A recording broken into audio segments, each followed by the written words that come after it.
Last week ನೀವು ಮನೆಯಲ್ಲಿ ಉಳ್ಕೊಂಡಾಗ ಹೇಳ್ತೀರಾ, ಒಂದು ಚಿಕ್ಕ ಮನೆಯಲ್ಲಿದ್ದೆ ನಾನು. ಅಂದರೆ ಬೆಂಗಳೂರಿಗೆ ಬಂದಾಗ ನಾನು ಚಿಕ್ಕ ಮನೆಯಲ್ಲಿದ್ದೆ. ಇಂಥ ಒಂದು ದೊಡ್ಡ ಮನೆಗೆ ಒಂದು ದೊಡ್ಡ ಆಪರ್ಚುನಿಟಿಯನ್ನು ಕೊಟ್ಟಿದೆ ಬಿಗ್ ಬಾಸ್ ಅಂತ ಹೇಳಿದ್ರಿ. ಏನು ಸ್ಪಂದನ ಅವರ ಹಿನ್ನೆಲೆ? ಸ್ಪಂದನ ಕರಿಮಣಿ ಸೀರಿಯಲ್ಗಿಂತ ಬರೋಕ್ಕಿಂತ ಮುಂಚೆ ಏನು ಮಾಡ್ತಿದ್ರು? ಇದೆಲ್ಲ ತಿಳ್ಕೊಳ್ಳೋದಕ್ಕೆ ನಿಮ್ಮ ಅಭಿಮಾನಿಗಳಿಗೆ ಕುತೂಹಲ ಇದ್ದೇ ಇರುತ್ತೆ. ಹಾಗಾಗಿ ಕರಿಮಣಿ ಸೀರಿಯಲ್ ಬಂದಿದ್ದು ಹೇಗೆ ನೀವು? ಅದಕ್ಕಿಂತ ಮುಂಚೆ ನೀವೇನು ಮಾಡ್ತಿದ್ರಿ? ಅಂದರೆ ನನ್ನ ಆ್ಯಕ್ಚುಲಿ ಬೇಸಿಕ್ಲಿ ಮೈಸೂರು ನನ್ನದು ನೇಟಿವ್ ಪ್ಲೇಸು. ನಂಗೆ ಎವ್ರಿ ಟೈಮ್ ಇಲ್ಲಿ ಸೀರಿಯಲ್ ಸೈನ್ ಮಾಡಬೇಕಾದ್ರೆ ಅವ್ರು ಹೇಳ್ತಿದ್ರು ಸೀರಿಯಲ್ ಟೈಮಿಂಗ್ಸಿಗೆಲ್ಲ ನೀವು ಅಡ್ಜಸ್ಟ್ ಆಗಬೇಕು. ಸೊ ಅದು ಇನಿಷಿಯಲಿ ನಂಗೆ ತುಂಬ ಕಷ್ಟ ಆಯಿತು. ಬಿಕಾಸ್ ನಂಗೆ ಬ್ಯಾಕಪ್ಗೆ ಅಂತ ಏನೂ ಇರಲಿಲ್ಲ, ಯಾರೂ ಇರಲಿಲ್ಲ.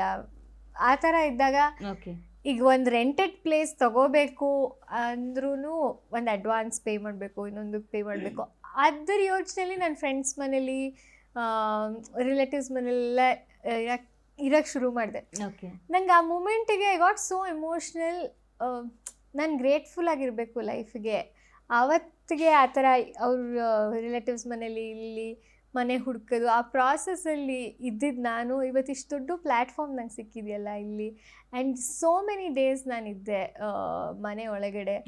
ಇಟ್ಸ್ ಬಿಕಾಸ್ ಆಫ್ ಎಲ್ಲರೂ ಜನಗಳಿಂದ ಅದು ಆ ಒಂದು ಗ್ರ್ಯಾಟಿಟ್ಯೂಡ್ ನಂಗೆ ತುಂಬ ಆ ಮೂಮೆಂಟಿಗೆ ಫೀಲ್ ಆಯಿತು. ಹೌದು, ಬಿಗ್ ಬಾಸ್ ಮನೇಲಿ ಎಷ್ಟೇ ಟ್ರಿಗರ್ ಮಾಡಿದ್ರು, ಅವರೆಷ್ಟೇ ಸಿಚುವೇಶನ್ಗಳಿಗೆ ಬಂದರೂ ಸಹ ನೀವು ಕೆಲವೊಂದು ಸಲ ಜಗಳ ಆಡಿದ್ದೀರಾ. ಅದು ಬಿಟ್ಟು ನಿಮ್ಮ ಒಂದು ತನವನ್ನು, ನಿಮ್ಮ ವ್ಯಕ್ತಿತ್ವವನ್ನು ಎಲ್ಲೂ ಬಿಟ್ಕೊಟ್ಟಿಲ್ಲ. ಬಹಳ ಚೆನ್ನಾಗಿ ಸಾಫ್ಟಾಗೇ ಆಟವನ್ನು ಆಡಿದ್ದೀರಾ. ಇನ್ನು ಫೈನಲ್ಲಿಗೆ ಬರೋದಾದರೆ, ಫೈನಲಲ್ಲಿ ಈ ಸಲ ತುಂಬ ಜನ ಹೇಳ್ತಿದ್ದಾರೆ ಯಾರು ಹೆಣ್ಮಕ್ಳು ಶ್ರುತಿಯವ್ರನ್ನ ಬಿಟ್ಟು ಹೆಣ್ಮಕ್ಳು ಯಾರೂ ಗೆದ್ದಿಲ್ಲ, ಅಶ್ವಿನಿ ಅವ್ರು ಗೆದ್ದೇ ಗೆಲ್ತಾರೆ.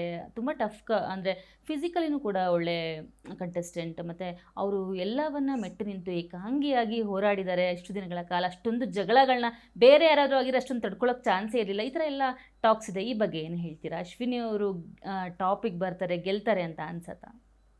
ಇಲ್ಲ, ನನಗೆ ಅನಿಸಲ್ಲ. ಯಾಕೆಂದರೆ ನಾನು ಬಿಗ್ ಬಾಸ್ನ ನೋಡೋದು ವ್ಯಕ್ತಿತ್ವದ ಆಟ ಅಂತಾನೆ. ಸೊ ಅವ್ರು ತಪ್ಪು ಮಾಡಿ ಅದು ಸರಿ ಮಾಡ್ಕೊಂಡಿದ್ದೀನಿ ಅಂತ ಹೇಳಿರ್ಬೋದು. ಅದು ಅವ್ರು ಫೇಸ್ ಮಾಡಿದ್ದಾರೆ, ಇಲ್ಲ ಅಂತಲ್ಲ.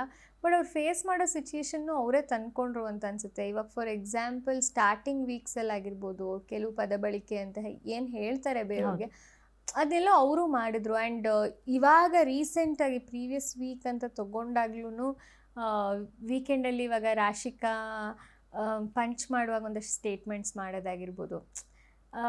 ಹೌದು, ಅವ್ರು ಸರಿ ಹೋಗಿದ್ದಾರೆ, ನಾನು ಕರೆಕ್ಟ್ ಮಾಡ್ಕೊಂಡಿದ್ದೀನಿ ಅಂತ ಹೇಳಿದ್ರು ಅವ್ರಿಗೆ ಹೇಗೆ ಪದ ಬಳಕೆ ಅಥವಾ ಏಕವಚನ ಮಾಡೋದು ತಪ್ಪು ಅಂತ ಅಷ್ಟು ಹೇಳುವಾಗ ಅವರು ಅದೆಲ್ಲ ಮಾಡಬಾರ್ದಿತ್ತು ಅನಿಸುತ್ತೆ. ಅದು ಕೂಡ ಅವ್ರ ವ್ಯಕ್ತಿತ್ವನೇ ಅಲ್ವಾ ಅಂತ ಅನಿಸುತ್ತೆ. ಬಟ್ ಅವ್ರದ್ದೊಂದು ಹೋಗ್ಬಿಟ್ಟು ಮಾತಾಡಿಸ್ತಾರೆ, ಮತ್ತು ಏನಾಯಿತು ಅಂತ ಕೇಳ್ತಾರೆ, ಅದೆಲ್ಲ ಹೌದು. ಬಟ್ ಗೆಲ್ತಾರೆ ಅಂತ ಅನ್ಸಲ್ಲ ನನಗೆ. ಓಕೆ, ಇನ್ನು ಬಿಗ್ ಬಾಸ್ ಮನೆಯಲ್ಲಿ ನಿಮ್ಮ ಮತ್ತು ಧನುಷ್ ಅವರು ಹಾಗೂ ಕಾವ್ಯ ಅವರ ಫ್ರೆಂಡ್ಶಿಪ್ ತುಂಬಾ ಎಂಟರ್ಟೈನ್ ಮಾಡ್ತು ಜನಗಳನ್ನ. ಸೊ ಇನ್ಷಿಯಲ್ ಡೇಸ್ ನೀವೆಲ್ಲ ಅಷ್ಟೊಂದು ಕ್ಲೋಸ್ ಇರಲಿಲ್ಲ, ಬರ್ತಾ ಬರ್ತಾ ತುಂಬ ಬಾಂಡಿಂಗ್ ಬೆಳೀತು. ಹೇಗೆ ಆ ಒಂದು ಬಾಂಡಿಂಗ್ ನಿಮ್ಮ ಕಾವ್ಯ ಮತ್ತು ಧನುಷ್ ಮಧ್ಯೆ ಬೆಳೆದಿದ್ದು? ಅದರಲ್ಲೂ ಧನುಷ್ ಅವ್ರ ಜೊತೆ ನಿಮ್ಮ ಜೊತೆ ತುಂಬ ಒಳ್ಳೆ ಫ್ರೆಂಡ್ಶಿಪ್ ಬಾಂಡಿಂಗ್ ಇತ್ತು. ಏನು ಹೇಳ್ತೀರಾ ನಿಮ್ಮ ಫ್ರೆಂಡ್ಶಿಪ್ ಬಗ್ಗೆ?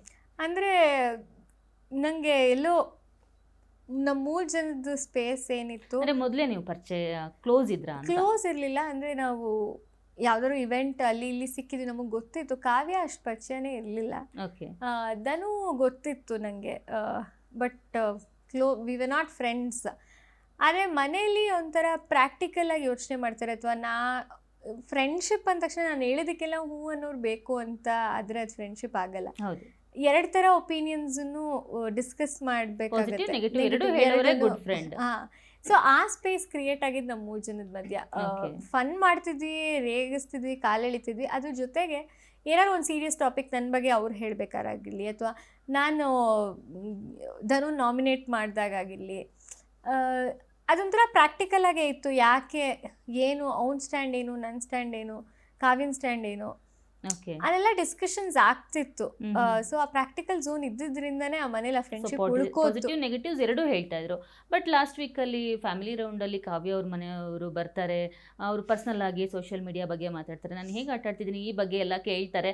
ಸೊ ಬಿಗ್ ಬಾಸ್ ಕೂಡ ವಾರ್ನಿಂಗ್ ಮಾಡ್ತಾರೆ, ಆದರೂ ಅವರು ಕೇಳೋದಿಲ್ಲ, ಮಾತನ್ನ ಮುಂದುವರಿಸ್ತಾರೆ. ಸೊ ಈ ಬಗ್ಗೆ ಕಾವ್ಯ ಅವರು ಇಲ್ಲ ನನ್ನಿಂದ ತಪ್ಪಾಯಿತು ಅಂತ ಅಂದರೆ ಪೂರ್ತಿಯಾಗಿ ಒಪ್ಕೊಳ್ಳೋದೇ ಇಲ್ಲ. ಅವರು ನಾನು ಫ್ಲೋ ಅಲ್ಲಿ ಬಂದ್ಬಿಡ್ತು ಅಂತ ಹೇಳ್ತಾರೆ. ನೆನ್ನೆ ಸುದೀಪ್ ಸರ್ ಮಾತಾಡುವಾಗಲೂ ಕೂಡ ಹಂಗೆ ಹೇಳ್ತಾರೆ, ಕ್ಯಾಶುವಲ್ ಆಗಿ ಮಾತಾಡಕ್ಕೆ ಹೋದೆ ಅದು ಹಂಗೆ ಬಂದ್ಬಿಡ್ತು ಅಂತ ಹೇಳ್ತಾರೆ. ನೀವು ಹೇಳಿದ್ರಾ ಇಲ್ಲ ನೀನು ತಪ್ಪು ಮಾಡಿದ್ದು, ಇದು ಮಾಡಬಾರ್ದಿತ್ತು, ಹಿಂಗೆ ಕೇಳಬಾರ್ದಿತ್ತು ಅಂತ ನೀವು ಫ್ರೆಂಡ್ ಆಗಿ ನೀವು ಕೇಳಿದ್ರಾ? ಅದು ನಮಗೇನಾಯಿತು, ವಿಡಿಯೋ ನಾವು ನೋಡಿರಲಿಲ್ಲ. ಏನಾಯಿತು ಅಂದಾಗ ನನ್ನ ಜೊತೆನೂ ಅವಳು ಹೇಳಿರ್ತಾಳೆ, ಬಿಗ್ ಬಾಸ್ ವಾಯ್ಸ್ ಇದು ಐ ಥಿಂಕ್ ರೆಕಾರ್ಡೆಡ್ ಅನಿಸುತ್ತೆ, ಪ್ಲೇ ಆಗ್ತಿದೆ ಅಷ್ಟೇ, ಯಾರಿಗೂ ಹೇಳ್ತಿಲ್ಲ, ನಮಗೂ ಒಂದು ವಾರ್ನಿಂಗ್ ಅಷ್ಟೇ ಅಂತ. ಸೊ ಅವಳು ಅವ್ರ ಮನೆಯವ್ರು ಬಂದಾಗ ಪ್ಲೇ ಆದಾಗಲೂ ಅದನ್ನೇ ಹೇಳಿಬಿಡ್ತಾಳೆ.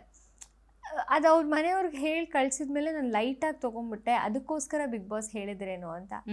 ಬಟ್ ಅಷ್ಟಕ್ಕೆ ಕಳಿಸಿರಲ್ಲ ಕಾವು, ಏನಾದ್ರು ಕೇಳಿದ್ಯಾ ಯೋಚನೆ ಮಾಡು ಅಂದಾಗ PR ನೀನೇ ಹ್ಯಾಂಡಲ್ ಮಾಡ್ತಿದ್ಯಾ ಅಂತ ಕೇಳಿದೆ, ಅದು ಒಂದೇ ಕೇಳಿದ್ದು ಅಂತ ಹೇಳ್ತಾಳೆ.